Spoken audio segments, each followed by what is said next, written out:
Welcome to Rising Tide Startups, where we chat with startup founders and solopreneurs just like you from all over the globe. During our chat today, picture yourself starting your own startup journey. If our guests can do it, you can too.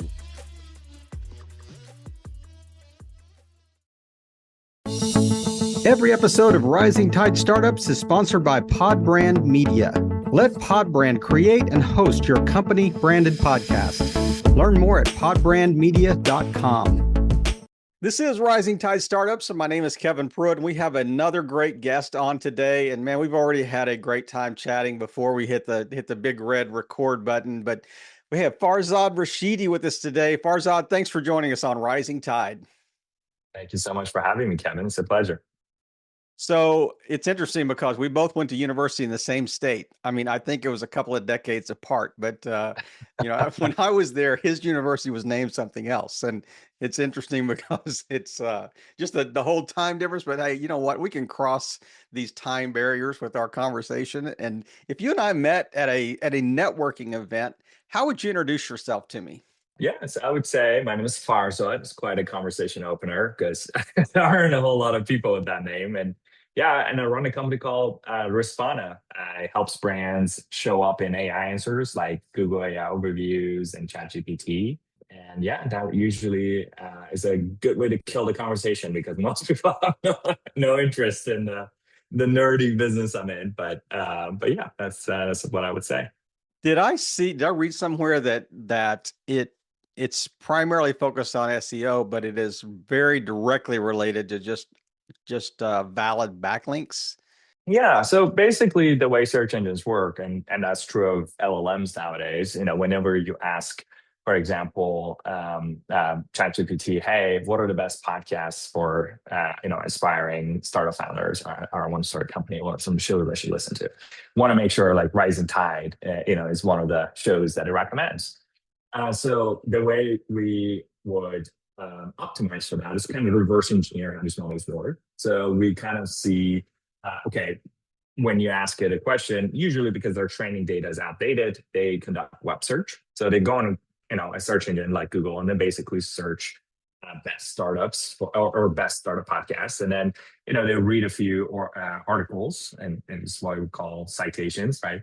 And then they find a few names that are more frequently mentioned across multiple different publications. And then they do a little bit more research in the chain of thought. They read some reviews and like Rising Tide podcast review or some comparison guides, if it's a product or a service.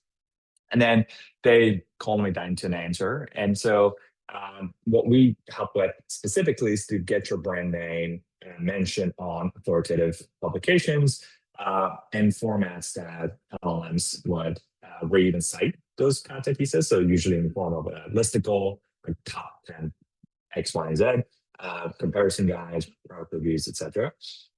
And so that's how we can help businesses sort of improve that AI visibility.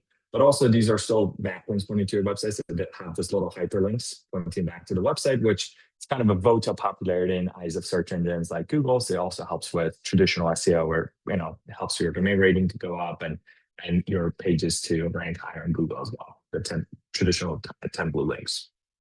So with the LLMs and the ChatGPT world that just exploded in the last few years, has that changed dramatically from where we were 5 years ago? We're just sitting there with Google and Bing and the major search engines. How has it really changed, or has it? Right. So I guess one thing that has changed is the research process has been delegated to these LLMs. So before, if I wanted to find some podcasts, what I would do, or, any product, let's say, hey, I'm having trouble sleeping and I need some sleep supplements, right? And so what I would do is then I go on Google, I'm like, okay, best sleep supplements. And then I would try to read a few blog posts, read a few articles, find some common pattern, what are brand names, or they're mentioning like magnesium is good. So and then I would go down that rabbit hole of, okay, what are some of the best magnesium brands? And then I will find the product, and then I would, look it up on Amazon or somewhere else, and then order it. So that process now has been sort of delegated to an LLM. So essentially what they do is that they kind of do the research for you. So you can just go and type on ChatGPT or even on Google now when you ask it a question, hey, what are the best sleep supplements? it will just generate that reply. So it's gone already and done the research and read all those articles and generated a response. So I guess the user behavior has changed a little bit in a way that we are just expecting a reply without having to do a whole lot of research ourselves. So we kind of delegate that thinking to these models. But as brands, now it's imperative for you to make sure you show up in those answers. So you show up where these crawlers are looking, so Right. that you increase the likelihood that you end up in the answer. Let me drill down a little bit on the question. So that's exactly, you hit on it right at the end. I was, I guess, asking not necessarily from a user perspective, how has that changed, but how has it changed from Responda's perspective? I mean, how do you work differently now, to show up than you did, say, you would have, say, 5 years ago? I guess it's become a little bit more scientific. So traditionally, search engine optimization, because people user behavior was that they would just look up something on Google and then it would go down the top 10 search results. So Google rankings were very important. So essentially, what we were doing, or what most brands were doing, is basically writing content pieces, creating landing pages, and then you would want to build some backlinks to them from other pages. So you reach out to other websites and get them to mention that specific page, so that these search engines, again, look at it as a vote to popularity. So that's how you can get your pages up in the search results. So you write content, build backlinks, you get higher Google rankings. Very simple. Nowadays, it's a little bit different because the user behavior's changed a little. So even at the top of Google, nobody's reading or going through those search results. So what the brand has to do in order to show up in the AI answer is a little bit more complicated. So essentially what we would do is to reverse engineer the thinking pattern of the LLM. So what that means is that we can actually run the prompt through the model and then look through the chain of thought to see the type of content pieces that it's citing and retrieving. So we can see, okay, basically this model is looking for like a few listicles, like best sleep supplements, and then it's looking down at some comparison guides like magnesium glycinide versus like melatonin, yada yada yada, and then it's looking down into different reviews of specific brands like Nectine, magnesium review, and so we know exactly that chain of thought and the type of articles and the type of publications that it's referencing. Then what the brand wants to do, and a natural reaction, is to go and try to reach out to those specific publications to try to get your brand name mentioned there, right? That's what a lot of folks do, and that's what we were doing too. It makes a lot of intuitive sense. But in But very practice, it little works a little response. differently. Exactly. So the response rates on those are extremely low. You get less than 1% success rate. So you run all these prompts through all the top 6 models like Claude, ChatGPT, Perplexity, etc. And then you get a few hundred citations, and then you try to reach out to them. If you're lucky, you get 1% success rate. So out of 400, you get 3 or 4 to say yes, and that will do nothing because it's not enough to move the Right. So process that we've seen that works well, and that's what we do at Respond. Again, we don't do magic. You can do it yourself as well in-house. Basically, we want to find lookalike publishers. So 45% of the citations rotate around each month because these models are hungry for new content. So what we do, we take each one of the publications, we'd reach out to them, but most likely 99% of the time, they don't either respond or say no. That's okay. What we do then is we create a pool of lookalike publishers. So we try to find publishers that match their metrics in terms of domain rating and traffic, and also their keyword profile. So we find publishers that are ranking for similar keywords. So it means in eyes of search engines are very similar. And then what we do is we write a new skyscraper content piece, which what that means is like a fresh, new, updated piece.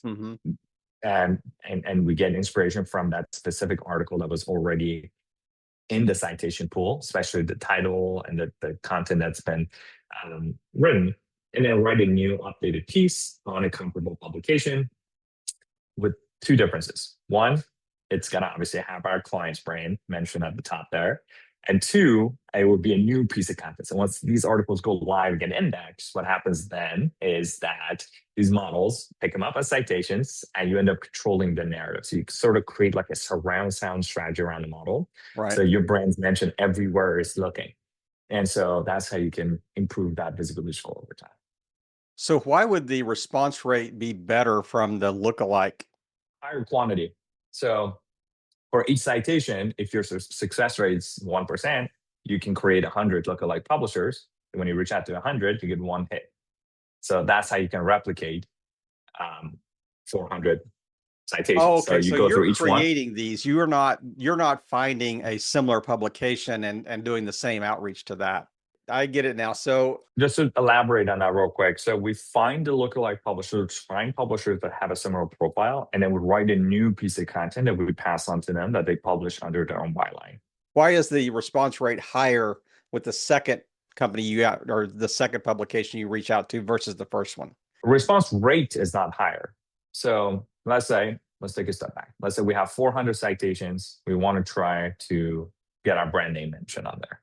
Yeah. For each one, we create 100 lookalike publishers. Out of the 400, Okay. now 40,000 publishers. Right. Now with 1% success rate of 40,000 publishers, we get all 400 replicated. Right.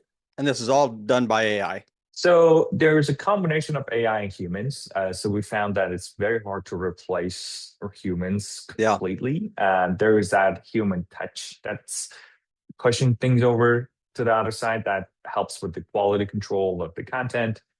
And also there are some sniff tests you got to do looking at the website. Obviously, LLMs help us create a lot of automation and consistency because we do this at a very large scale. So we built over 2,500 articles last month. So wow, over 100 a day. So, and from all different publications.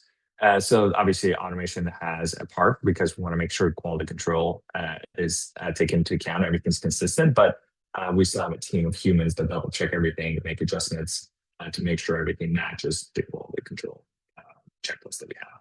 It is amazing. I told you from the beginning that I almost wanted to avoid getting deep in the weeds because I wanted to talk about the, kind of your pathway and your journey. And then I keep asking questions about the weeds. Let's take a step back and let's go back to early days, pre-Respona. What did Farzad's life look like, on a day-to-day basis? Yeah. So I started off working at another software company called Visme. And if you haven't heard of Visme, it's like a competitor to Canva. I started around the same time. So it's like create presentation of visual assets for your business. And that company, Visme, actually just got acquired by a PE firm. And it was a huge success. We grew it to 8 figures in ARR.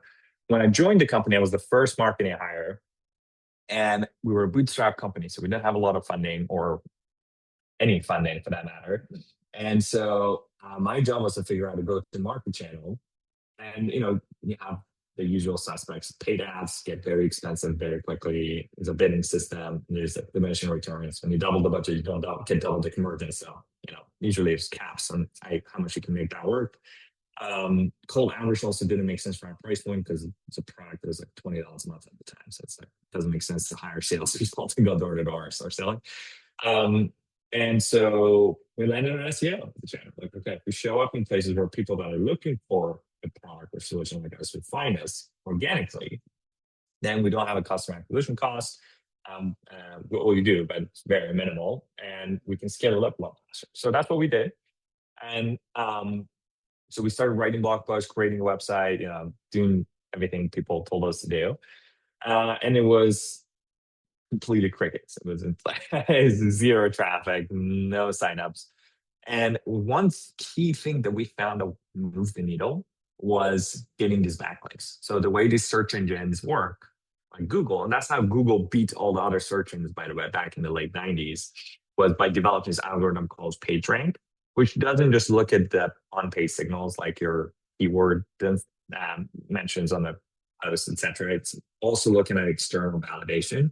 So it's looking at saying, okay, are other people in their space talking about them?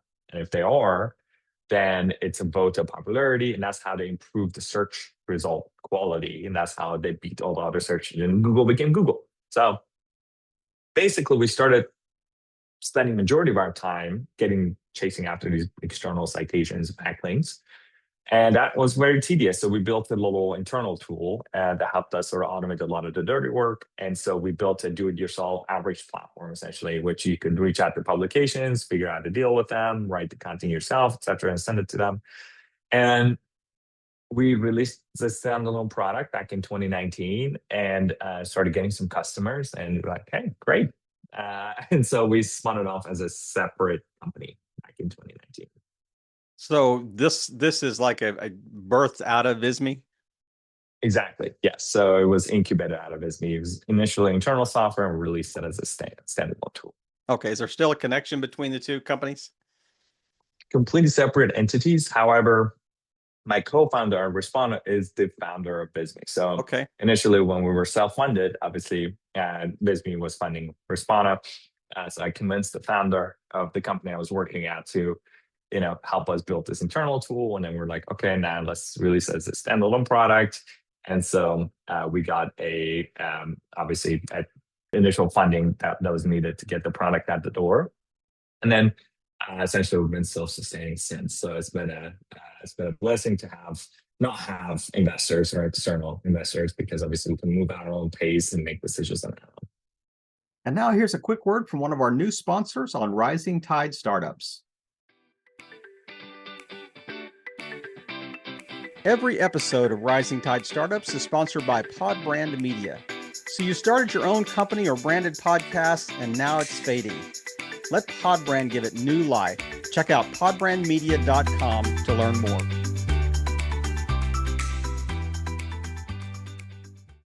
I want to go back to this. You kind of skipped over the initial entry into this world. So I think I'd maybe heard on another podcast episode you had done that tell a story of you reaching out to the guy at Visme initially about the job itself, or no job itself.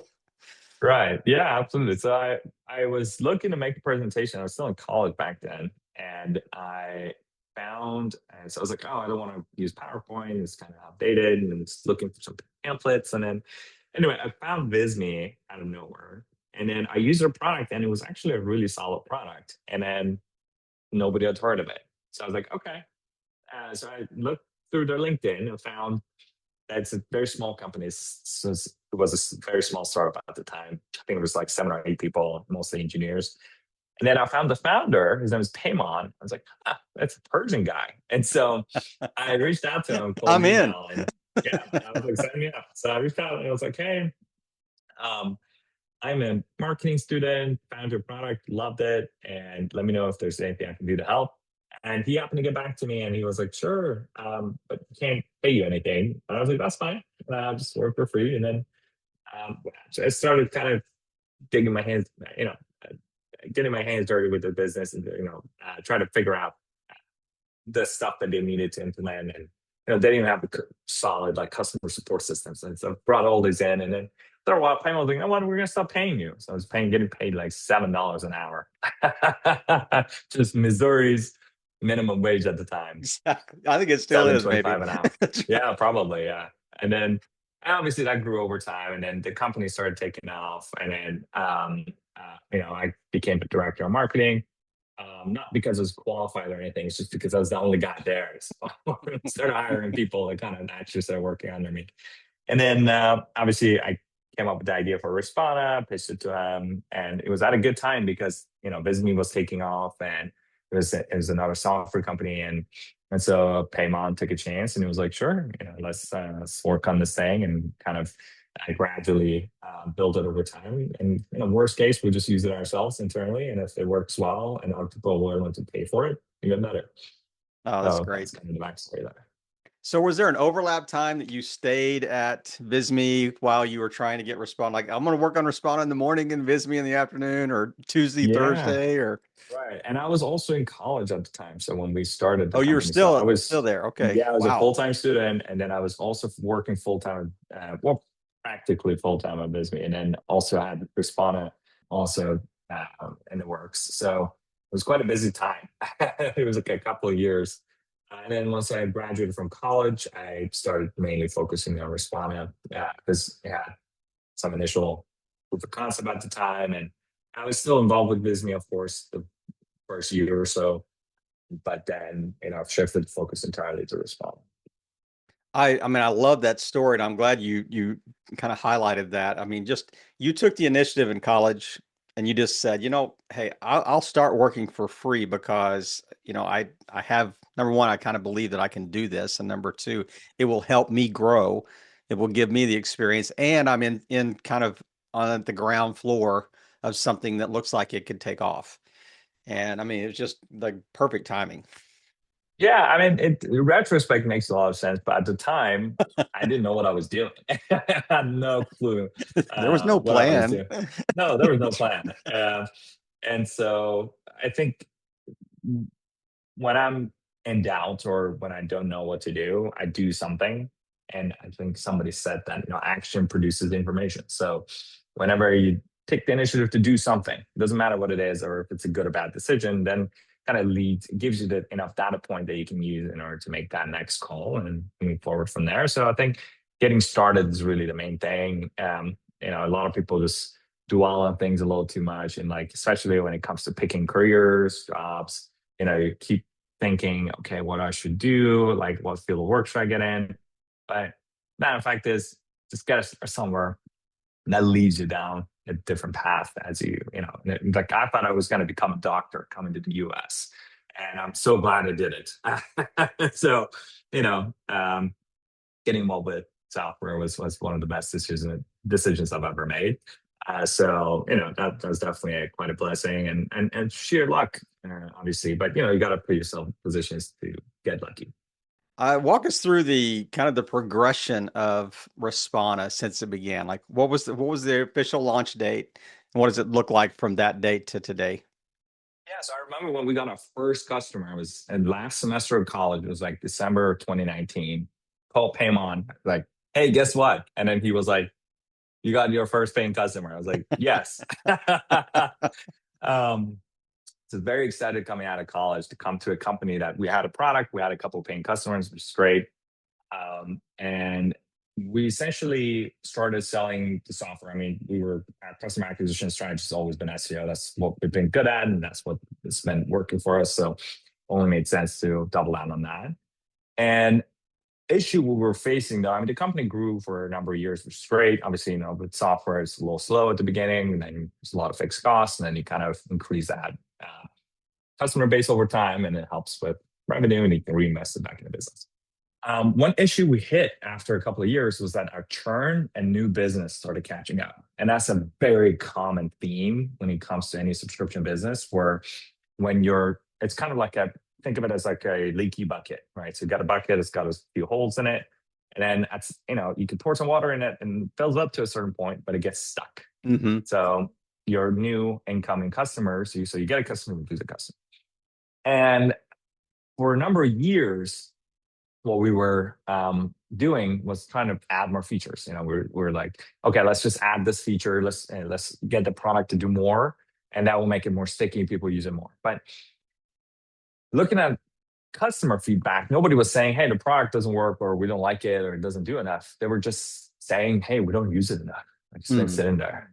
And forever, it's like traditional advice to software founders, like, hey, don't become an agency. Because like if you get yourself in services, get yourself involved in services, it's very high overhead, human heavy, so it's not scalable and low margins, and it's a terrible business to be in.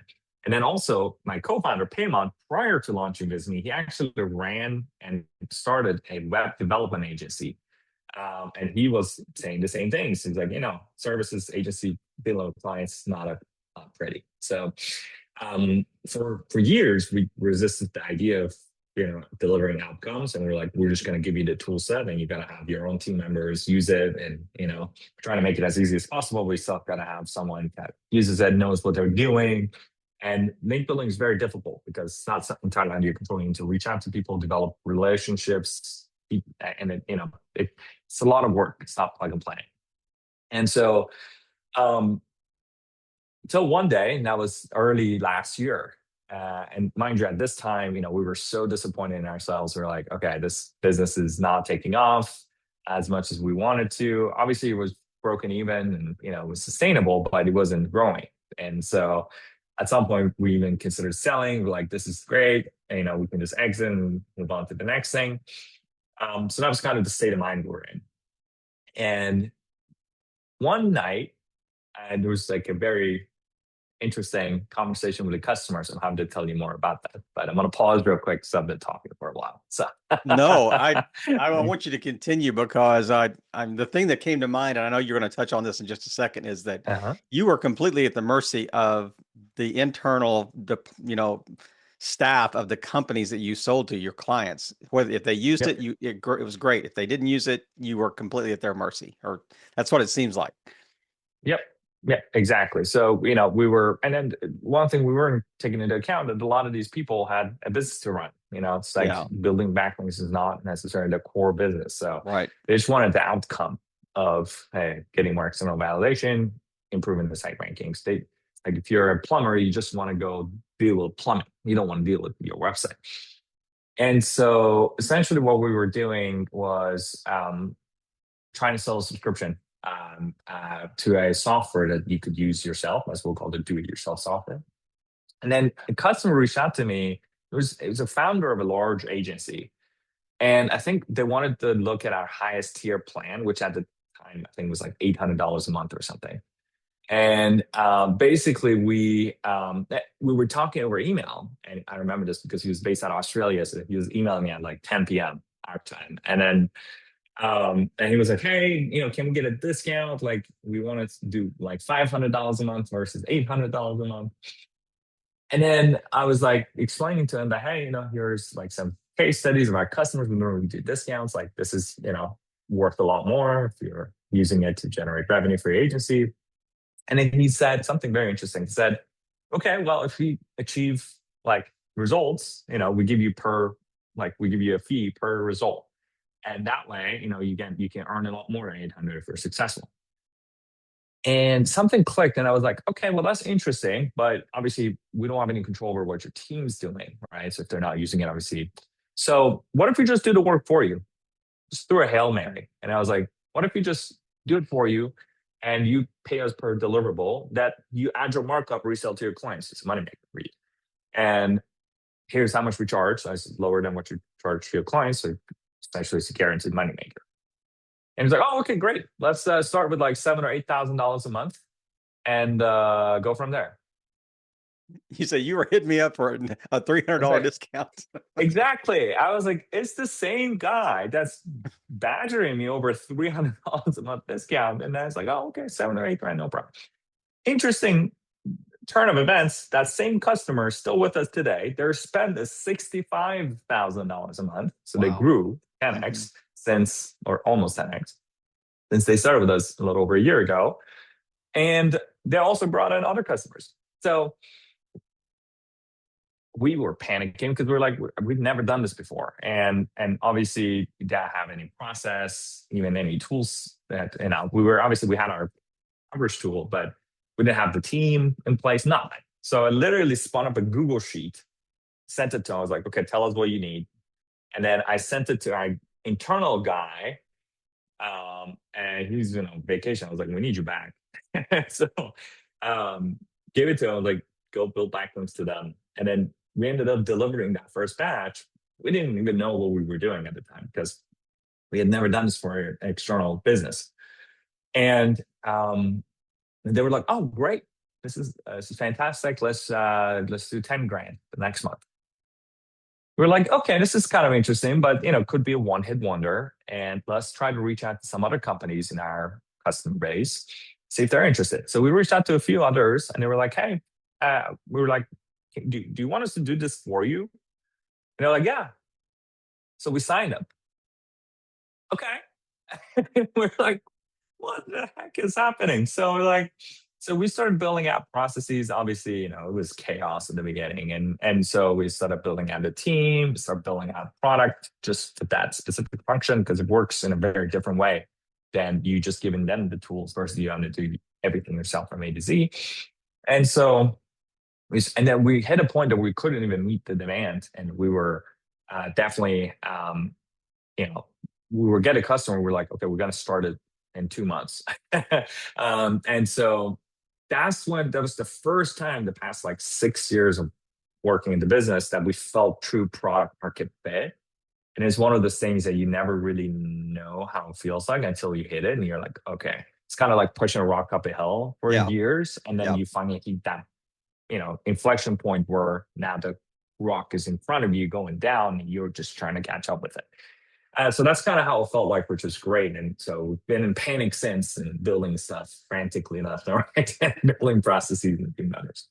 What if you feel comfortable, share what's the monthly revenue at right now compared to, what you were, let's say, talk about maybe in terms of pre this epiphany moment of this Australian client versus maybe today. Right. So we were in 6 figures in ARR back then, and now we're in mid 7 figures ARR, and we had a 5x growth in the past 12 Wow. months. Wow, that's amazing. That and it's good and bad. There's a bittersweet because you're thinking, I can't hire people fast enough to, to come on So board. right, even though we didn't know what we were doing, we did do a few things right that were calculated. One is we never wanted to turn into an agency. So from the very get-go, we were adamant about the fact that, okay, we need to hire humans to do this work for now, but what's our plan in the long term? How do we 10x this? And so what we started working on is creating a productized service where you don't need to, set up a call to talk to a guy to put up a proposal, nothing. You can just go in there kind of like a vending machine, like, okay, I want 5 placements, done. You press the button and it's done. And so essentially, that way we can create an assembly line that still gives you levers of control over the deliverables. So it's not the same for everybody, but even the customization is standardized and productized in a way that we can introduce a lot of automation and improve the quality control because humans are erratic and one guy works in a very different way than the other. So bring streamlined quality assurance processes and also making sure that's a model that you can scale easily and also accommodate lower budgets. So we did these right in a way that we primed it for growth. Obviously at the time, it was manual. Now everything is taking shape. But I think Sequoia released a new article recently and said that the next $1 trillion company is going to be a service or it's going to be a software company masquerading as a services firm. So you're delivering outcomes now. It's outcome-based pricing versus just giving tool sets for people to use.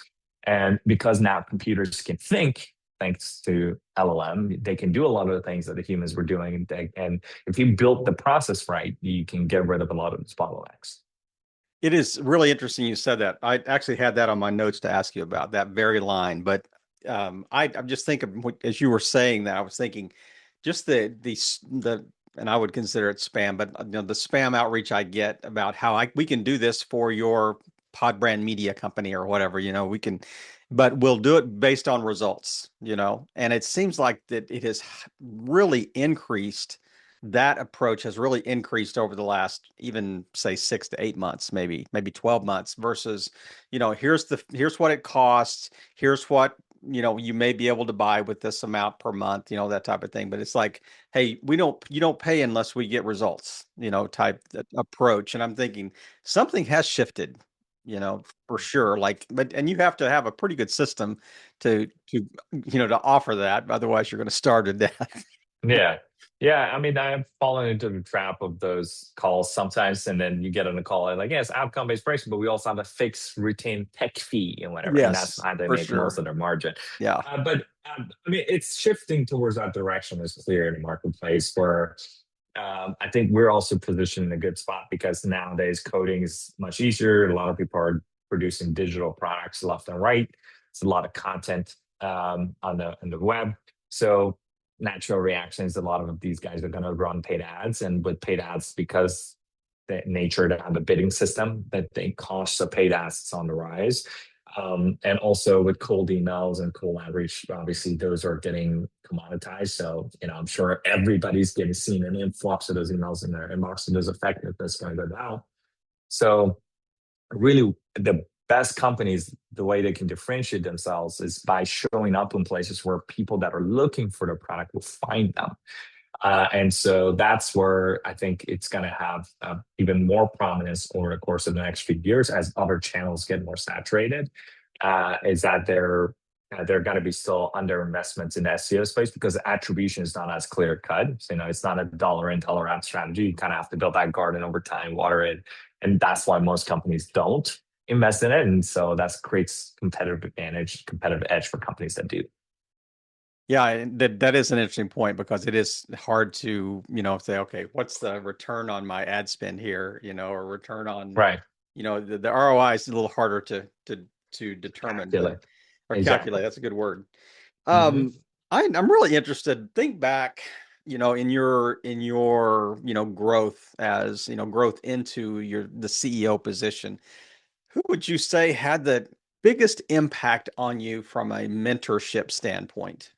I would say, it depends on what stage of life you would ask. Obviously my dad, he's an entrepreneur himself, and he's a pharmacist in Iran, and he started his own pharmacy from when I was very young, and watching him, I grew up in his pharmacy, and watching him, take loans from the bank, and invest and buy real estate, and hire people, and obviously watching him work as a business owner, because pharmacists in Iran, they run their own business. It's all private. It's not like here where we have chains like CVS and Walgreens. So, and then I was saying later stages of life, Payman, my co-founder, he's a little older than me. He just celebrated his 50th birthday, so he's got a lot more experience than I do. So, he was so kind to have taken me under his wing and taught me the business, and obviously supported my ideas. And I would say he's definitely the second biggest influence on my life when it comes to business. So yeah, those two. I love it. That's really, really. Sometimes it's rare to speak in terms of the person you're working for as the mentor as well. You can tell there's a good relationship there.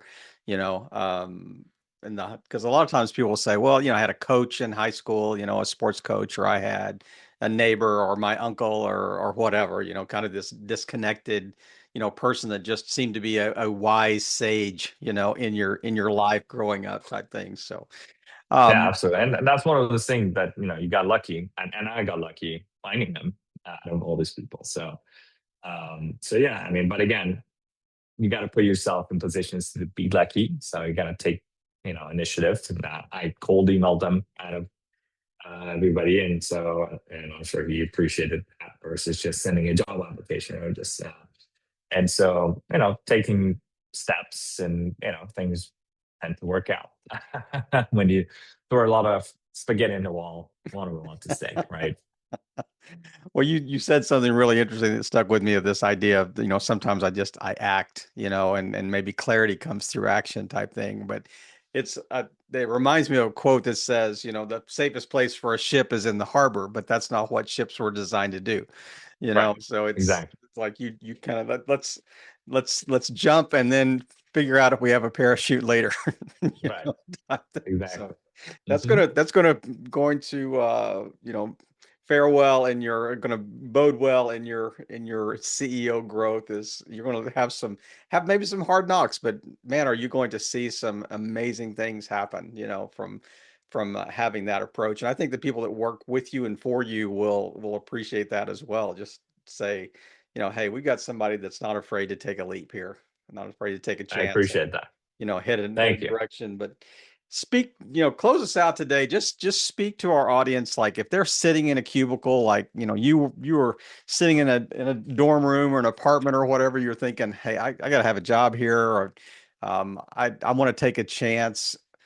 Walk them through the process of, what do you think would be the first thing that they would need to do to kind of say, okay, what are the possibilities out there that I could step into? Yeah, right now it's easiest than ever to start a company. When I started in software, you need a whole engineering team. Cloud wasn't even a thing. You had to have your own servers, and the bar to creating a business is plumped to zero, I would say, because literally I was at a friend's house, and he's a financial advisor, and he's building a game Another friend of mine is a dentist. Like these people have absolutely no technical background whatsoever. And she's made a whole app, like monetized everything. Like it looks like something that, I mean, if you were to build the same app literally 3 years ago, it would have cost upwards of 180, 200K of labor. Now she built it in a few weekends. And so do something. It doesn't have to be a great idea. A lot of people get stuck in that idea stage of like, oh, this is not a good idea. It's a bad idea. If you haven't started yet, just do something. Just go on Replit or Claude and, build something and then put it out there, post about it, and see what sticks. Most of them most likely are not going to work out, and one of them will. And so that's going to give you the data point to know what to do next. And that's really all that matters. It's not to build a business for it to be successful and make money. That's ideally the end goal. But if you haven't started yet, that first project's goal is just to give you the data point to know what to do next. And so if you're going with that mindset of not afraid of losing or not afraid of, for it to be a failure, because, what do you have to lose? There's a few hours of your time, and it doesn't cost an arm and a leg anymore. So anybody's in a position to be able to start a business now. And I think it's just at the very beginning, these models have just gotten good enough that they can code well and do things. So it's a golden time. And if you don't take action now, in a few years, you're going to regret it. You're like, oh, I had the opportunity to do this when there wasn't as much competition, and there wasn't as many people doing the same thing, and I blew it because I didn't do anything about it. And so it's a very, very interesting time to be alive and be an adult and be able to do things. Man, what a way to wrap us up today. I thank you so much for just taking time. It's really a pleasure to virtually meet you and to hear your story. And I knew when I first, tried to schedule you on the podcast, I knew this story would be a really good story to hear, and our listeners would respond well to this. But man, thank you again for just playing your part in helping all boats rise in a rising tide. Farzad, have a great afternoon.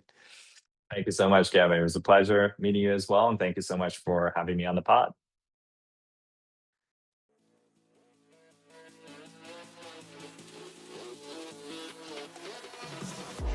We hope you heard some great takeaways and are now ready to take action yourself. As always, thank you for listening and helping all boats rise in a rising tide.